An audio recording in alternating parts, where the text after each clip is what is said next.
short segment of it, and I liked her, and she did the first 2 books, and now she's going to do the 3rd book as well. Yeah.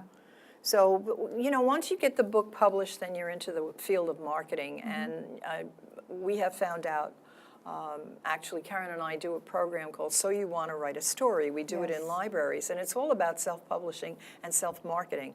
And one of the most important things is that you really have to get out there on social media. Yes. And the internet provides you an incredible array of you can't even choose. There are so many of them. Tip the iceberg. There's so much. Of course, you can't do it all, but you can.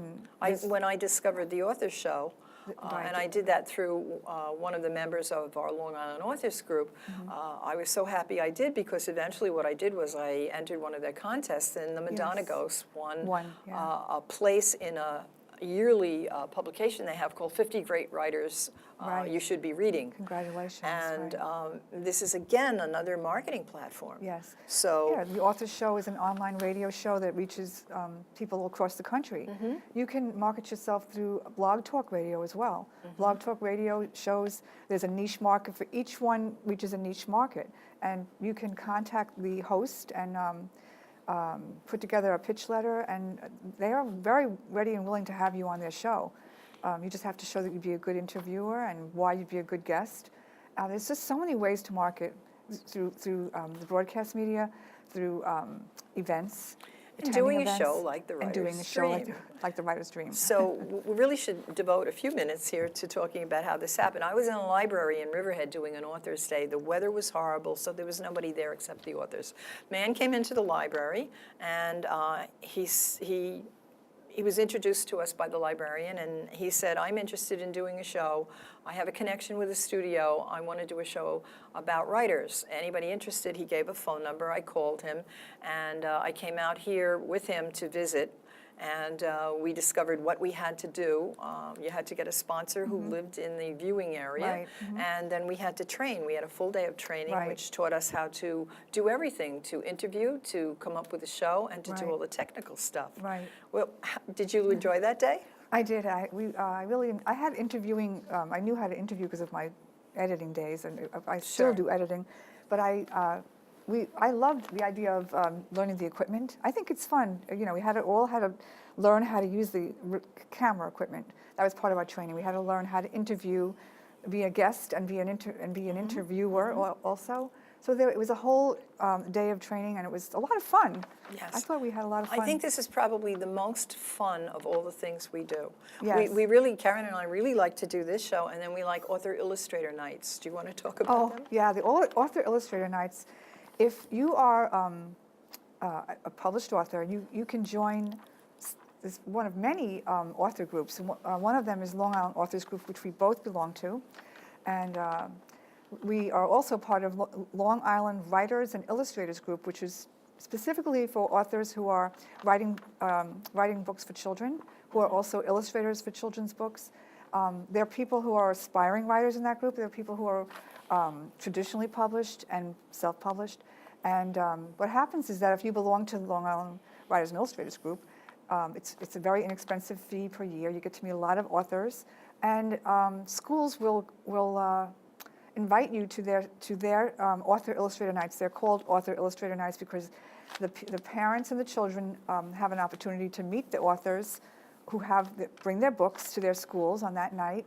And we just had several of them last week during Parents to Reading Partners Week. I just did one in Hampton Bays Wednesday night, and it was really, it's wonderful. The PTAs run them. Yes, or librarians. Long Island Children's Writers and Illustrators liaisons with the PTAs, and they give us a little buffet dinner, and then we sit, and I think the big advantage of this is that the author is there, and not only that, but in many of the school districts, the teachers prepare the children by adopting one of the books and explaining it, and actually sometimes some of the books, if they have, some of the schools, if they have time, will invite you to do a little program. Right. And then the kids really get psyched about your books. Right, because they've already seen you, they've heard you talk about your book and how you got your ideas and what your book was about. So And I think it's a wonderful, having been a teacher for years, I think it's a wonderful opportunity for children to understand what it takes to produce a book. Right. Everyone loves a good book, but to understand what goes into producing that wonderful book. The research and the writing. You know, it opens their minds to different kinds of careers and ideas, and of course that's the job of education, is to open kids' minds to ideas. And always encourage reading. Right, and we should really give a shout out to some of our organizations. You want to talk about LIAG? You're so active in the organization. Well, the Long Island Authors Group is, it's a local authors organization that helps promote authorship in Long Island, and it gives authors an opportunity to meet with each other, attend various different kinds of events that help promote the author. And I'm with the group now. I do their newsletter, and I'm the publicity chair. And Linda, you are the events. You coordinate all the different events we have during the year. We also give scholarships out to students who enter writing contests. We're having one right now, and there's several schools in Long Island that are involved. And it's being judged by some of our members, I think, and as well as some of the teachers of the schools.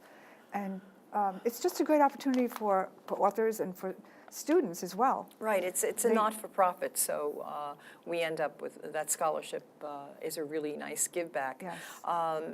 We do have events.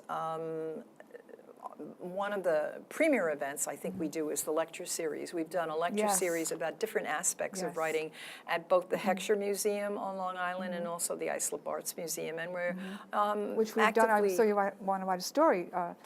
Tell them about that workship that we do, because that's actually an excellent workshop for people who are writing books and don't know where to go next. It's a very popular workshop, because the basic idea behind it is you have an idea, you want to write a book, how do you go about it? This is for people, this is not for professional writers, this is for people who have no idea how to get that book that they want to do out there. Because and that's basically what we go did. into publishing, marketing, promoting, social media, everything that you can possibly, publicity, everything you can possibly think of to make sure that your book is, when it's released, when your book is ready to be released, that you can reach your audience. Yeah, you know what to do with it to reach your target audience. Because when I first had the first edition of the Madonna Ghost in my hand, I had no clue. Right. Not a clue what to do with it. Right. And actually this Book has marketing is very different. a learning curve. And the writer's dream, I have to say, has been, if you look on YouTube and look at the various interviews, we have interviews with people from Long Island children's writers and illustrators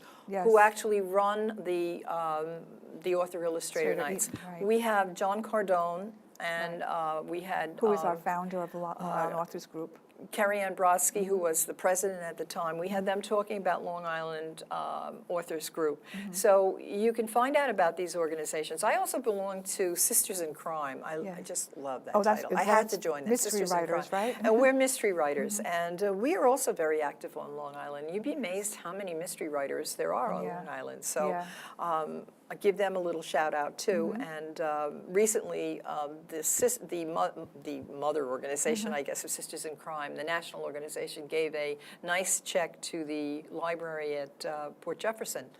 So all of our organizations try their best to support reading and writing. Right. And that's basically what we try to do on this show. And I must say, we have met some very interesting people. Very Who is your most interesting?